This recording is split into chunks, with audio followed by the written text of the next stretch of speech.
خواتین کانچ کی چوڑیاں پہن کر نہ جائیں، کیونکہ طواف کے دوران ان کے ٹوٹنے سے نہ صرف ان کے بازو بلکہ طواف کرنے والوں کے پاؤں زخمی ہو جاتے ہیں۔ معزز عازمین حج، وزارت مذہبی امور کی جانب سے آپ کو روانگی کا اطلاع نامہ بھیجا جاتا ہے، جس میں حاجی کیمپ پہنچنے کی تاریخ درج ہوگی۔ آپ مقررہ تاریخ کے مطابق ہی حاجی کیمپ میں رپورٹ کریں۔ تاہم اگر اطلاع نامہ نہ ملے تو قریبی حاجی کیمپ سے رابطہ کریں۔ گھر سے روانہ ہوتے وقت یہ دستاویزات ضرور رکھیں: وزارت مذہبی امور سے ملنے والا اطلاع نامہ، اصلی بینک رسید جس پر آپ کی تصویر لگی ہو، متعلقہ بینک سے تصدیق شدہ 6 عدد فوٹوگراف، نادرا کا جاری کردہ شناختی کارڈ، گردن توڑ بخار کا ٹیکہ لگوانے کا سرٹیفکیٹ، علاج کی کتاب یعنی ٹریٹمنٹ بک۔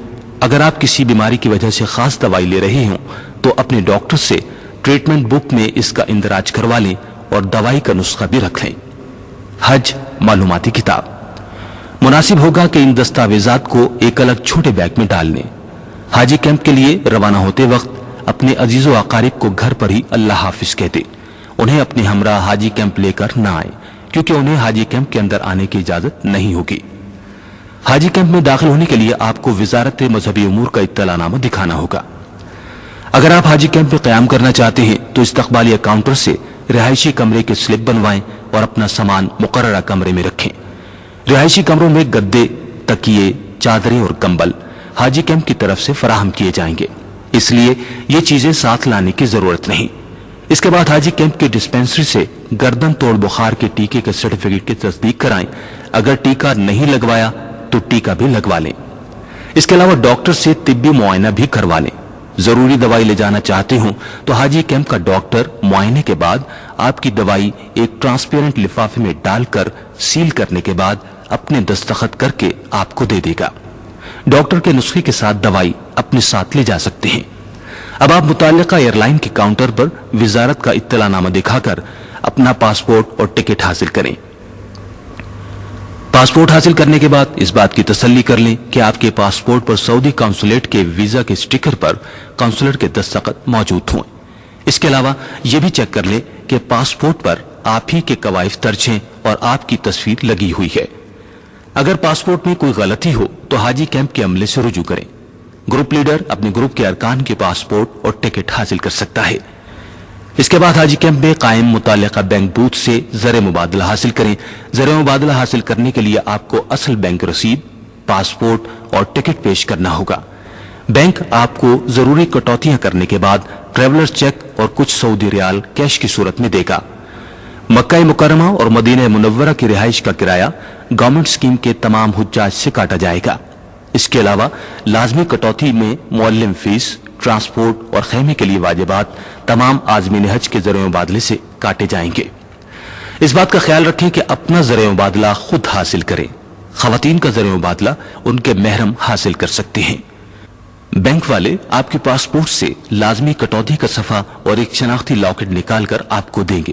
اس کے علاوہ ٹریولرز چیک کی تفصیل کا کاغذ بھی آپ کو دیا جائے گا۔ ان پر پلاسٹک کور چڑھوا لیں اور فوٹو کاپی بھی کروا لیں، جس کا انتظام حاجی کیمپ میں بھی کیا گیا ہے۔ ٹریولرز چیک کی رسیدیں جن پر ٹریولرز چیک کے نمبر درج ہے انہیں ٹریولرز چیک کے ساتھ نہ رکھیں بلکہ علیحدہ جگہ پر رکھیں۔ ٹریولرز چیک گم ہونے کی صورت میں یہ رسیدیں آپ کے کام آئیں گی۔ حج سیزن میں حاجی کیمپ میں عازمین حج کی تربیت کے لیے روزانہ لیکچر دیے جاتے ہیں۔ آپ ان تربیتی پروگراموں میں ضرور شرکت کریں۔ حاجی کیمپ میں کینٹین اور دکانیں موجود ہوتی ہیں۔ آپ ان دکانوں سے احرام، بیلٹ، عبا، ٹوپیاں اور دوسری ضرورت کی چیزیں خرید سکتے ہیں، جبکہ کینٹین سے مناسب داموں پر اشیاء خورد و نوش خرید سکتے ہیں۔ اس کے علاوہ ڈاک خانہ، ٹیلی فون اور تار گھر کی سہولت بھی موجود ہوتی ہے۔ حاجی کیمپ کی ڈسپینسری طبی سہولت کے لیے 24 گھنٹے کھلی رہتی ہے۔ جو عازمین حج کاغذات کی تکمیل کے بعد اپنے گھروں کو جانا چاہیں وہ جا سکتے ہیں۔ حاجی کیمپ میں ٹھہرنا اور تربیت حاصل کرنا زیادہ مناسب ہے۔ ضروری معلومات اور رہنمائی کے لیے حج ڈائریکٹوریٹ کا عملہ اور سکاؤٹس 24 گھنٹے موجود ہوتے ہیں۔ اب آپ کو اپنی پرواز کی روانگی سے 8 گھنٹے پہلے اپنے سامان کے ساتھ حاجی کیمپ پہنچنا ہے۔ یہاں کسٹم اور اینٹی نارکوٹکس کے حکام آپ کے سامان کی تلاشی لیں گے کہ آپ کوئی ممنوع اشیاء تو ساتھ نہیں لے جا رہے۔ کسٹم چیکنگ کے بعد متعلقہ ایئر لائن کے کاؤنٹر پر سامان بک کرا دیں اور بورڈنگ کارڈ حاصل کر لیں۔ احرام اور ضروری کاغذات اپنے سامان کے ساتھ بک نہ کرائیں بلکہ انہیں دستی بیگ میں رکھیں۔ ایئر لائن کی بسیں آپ کو حاجی کیمپ سے ایئرپورٹ لے جائیں گی۔ آپ چاہیں تو حاجی کیمپ میں احرام باندھ سکتے ہیں، جبکہ ایئرپورٹ پر بھی احرام باندھنے کا خاطر خواہ انتظام ہوتا ہے۔ ایئرپورٹ پر دستی سامان کی کسٹم چیکنگ اور امیگریشن کی کارروائی مکمل کی جاتی ہے اور ٹیکے کا کارڈ بھی دیکھا جاتا ہے۔ جہاز پر روانہ ہونے سے پہلے اپنا پاسپورٹ اور ٹکٹ دستی بیگ میں رکھ لیں، جبکہ صرف بورڈنگ کارڈ اپنے ہاتھ میں رکھیں۔ زیادہ تر عازمین حج کے لیے ہوائی جہاز کے سفر کا پہلا موقع ہوتا ہے، اس لیے چند چیزوں کی وضاحت ضروری ہے۔ جہاز میں داخل ہوتے وقت جہاز کا عملہ آپ کی سیٹ تک آپ کی رہنمائی کرے گا۔ آپ صرف بورڈنگ کارڈ پر درج سیٹ پر ہی بیٹھیں۔ اپنے دوستوں عزیزوں کے ساتھ بیٹھنے پر اصرار نہ کریں۔ سیٹ پر بیٹھنے کے بعد سیٹ بیلٹ باندھ لیں۔ جہاز میں دستی سامان رکھنے کے لیے جگہ مخصوص ہے جہاں آپ اپنا دستی سامان رکھ سکتے ہیں۔ جہاز میں پانی کی قلت اور جگہ تنگ ہوتی ہے، اس لیے جہاز میں سوار ہونے سے پہلے ضروریات سے فارغ ہو لیں تو بہتر ہے، کیونکہ احرام کی حالت میں جہاز کا ٹوائلٹ استعمال کرنا دشوار ہوتا ہے۔ دوران سفر جہاز میں پانی کا استعمال احتیاط سے کریں اور فرش پر پانی نہ گرائیں۔ جہاز میں سگریٹ نوشی سے پرہیز کریں۔ سفر کے دوران تلبیہ پڑھتے رہیں۔ آپ تقریباً 4 سے 5 گھنٹے میں جدہ پہنچ جائیں گے۔ ایک بات اچھی طرح یاد رکھیں کہ کسی بھی مرحلے پر کسی اور کا سامان نہ اٹھائیں اور نہ ہی کسی سے کسی قسم کی کوئی چیز لیں۔ ممکن ہے کہ اس سامان میں کوئی ممنوع شے ہو۔ ہیروئن اور چرس وغیرہ برآمد ہونے کی صورت میں قانون کے مطابق سزائے موت بھی دی جا سکتی ہے۔ لبیک اللہم لبیک لبیک لا شریک لک لبیک ان الحمد والنعمت لک والملک لا شریک لک۔ میں حاضر ہوں یا اللہ، میں حاضر ہوں، میں حاضر ہوں، تیرا کوئی شریک نہیں، میں حاضر ہوں۔ بے شک سب تعریفیں اور نعمتیں تیرے لیے ہیں اور ملک بھی، تیرا کوئی شریک نہیں۔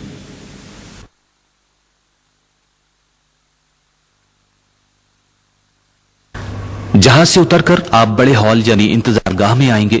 انتظار گاہ میں منظم طریقے اور صبر و تحمل سے بیٹھ جائیں۔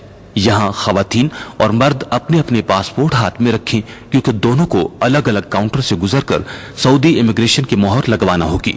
اس کے بعد آپ کسٹم ہال میں آ جائیں گے۔ کسٹم ہال میں اپنا سامان شناخت کر کے الگ کر لیں اور کسٹم حکام سے چیکنگ کرائیں۔ کسٹم حکام نے چیکنگ کے لیے اسکیننگ مشین لگائی ہے۔ آپ اپنا اٹیچی کیس، بیگ، دستی سامان اس پر رکھ دیں اور مشین کے اگلے حصے سے سامان اٹھا لیں۔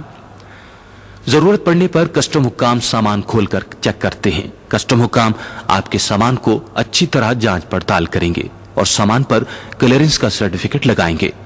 انتظار گاہ یا کسٹم ہال میں خدام الحجاج یا ویلفیئر سٹاف کو آنے کی اجازت نہیں ہوتی۔ البتہ کسٹم ہال کے باہر اور بس اسٹینڈ پر پاکستانی حج ڈائریکٹوریٹ کا عملہ آپ کی رہنمائی کے لیے موجود ہوگا۔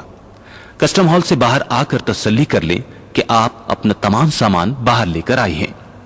کسٹم چیکنگ کے بعد مکتب الوکلاء کے کاؤنٹر پر پاسپورٹ دکھا کر بس کا ٹکٹ حاصل کر لیں، جس کے لیے رقم آپ کے زر مبادلہ سے پاکستان میں کاٹی جا چکی ہے۔ مکتب الوکلاء کی بڑی ٹرالی پر سامان رکھوا کر بس اسٹینڈ کی طرف روانہ ہو جائے۔ یہاں قلیوں کو کوئی معاوضہ ادا نہیں کرنا ہوتا۔ مکہ مکرمہ روانگی کے لیے بس اسٹینڈ پر خدام الحجاج اور دیگر عملہ آپ کے لیے بس کا انتظام کرے گا۔ خدام الحجاج جس ترتیب سے بس میں بٹھائیں اسی ترتیب سے بس میں سوار ہوں۔ بیٹھنے سے پہلے یہ تسلی کر لیں کہ آپ کا سامان اسی بس میں رکھا گیا ہے جس میں آپ سوار ہو رہے ہیں۔ بس میں سوار ہوتے وقت آپ کے پاسپورٹ سعودی کارندے آپ سے لے لیں گے اور پاکستان واپسی کے وقت جدہ ایئرپورٹ پر آپ کو دے دیں گے۔ یاد رکھیں کہ دنیا بھر کے حجاج کرام سعودی عرب پہنچتے ہیں، اس لیے جدہ ایئرپورٹ پر جہاز اترنے سے لے کر مکہ مکرمہ روانگی تک 4 سے 8 گھنٹے لگ جاتے ہیں، بلکہ بعض اوقات اس سے بھی زیادہ وقت لگ جاتا ہے۔ آپ کو اس موقع پر صبر و تحمل کا مظاہرہ کرنا ہوگا۔